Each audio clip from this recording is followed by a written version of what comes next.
I got an uncontrollable urge to make an outstanding pie for pie night with my friends.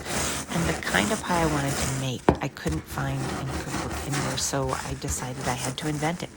So I'm going to share with you how I make that pie after a week of test kitchening this pie.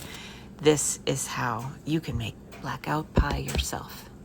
I learned to make graham cracker crusts with my mom as a little girl, so they're my favorite. And I decided to make this one a really thick graham cracker crust so it would have a lot of heft and great mouthfeel. Of course, you just crush them up, add the crumbs to melted butter and sugar, and you'll see that when I am patting it out into the pie plate, part of the trick I use is to use a smaller pie plate to form the shape.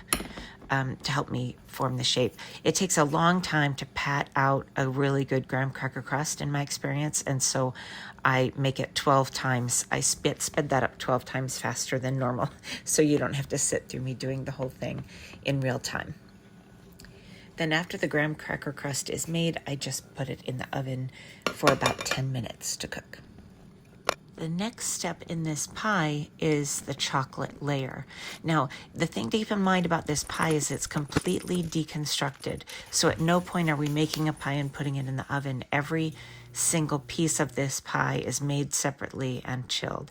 So while that crust that you just took out of the oven, it has cooled on the countertop, then you put it in the fridge for it to cool. And now the next step is to make the chocolate layer. So you're going to cut up a couple of ounces of butter and throw in a couple of handsful of these cocoa butter wafers. And it's about 18 to 20 or 22 or so of these little wafers of cocoa butter. Melt them in the microwave and then start adding your cocoa. It can be, the cocoa powder can be regular light brown cocoa powder, or it can be this beautiful black cocoa powder like I use today from King Arthur flour. And you add your sugar and vanilla. And as you stir it, of course, the butter and the cocoa butter are still warm. And so as you stir it with the cream, everything is still a little bit warm in it. And it just softens and melts so beautifully, and the colors are so gorgeous. I mean, just look at how beautiful that is. It's like marble. It's like you're playing with marble, but it's made of food. Anyway, so you mix that up and stir until you've got all the lumps out. And it is just this gorgeous, soft chocolate.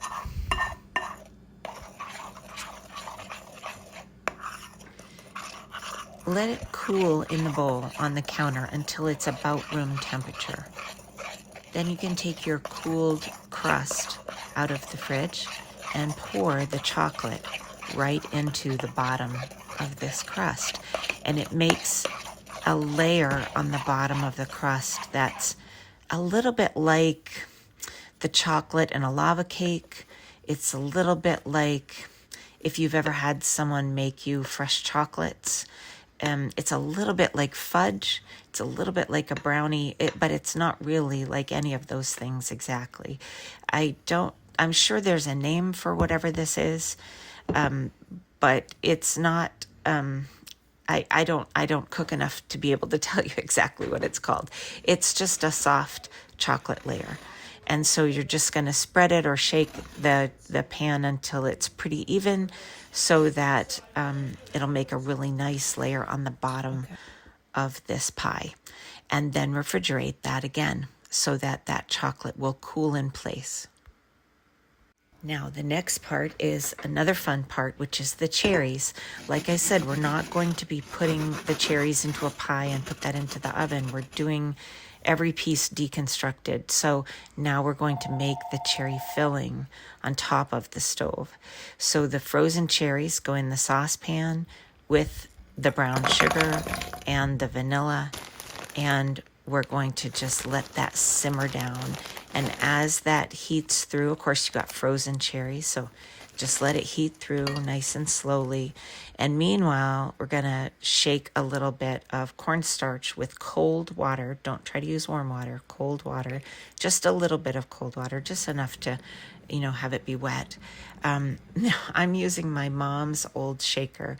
My mom has, died quite a while ago now, but I just still use this shaker with a lid that she always used for gravy, even though the lid doesn't fit right and it spills whatever I shake. It just drips everywhere. It's a mess, really, and I should probably fix the lid or something, but I don't, or I should buy a new one, but I'm never going to, because this was my mom's and I don't have that many kitchen things of hers left. So it's kind of a mess, but you know what? I just don't care.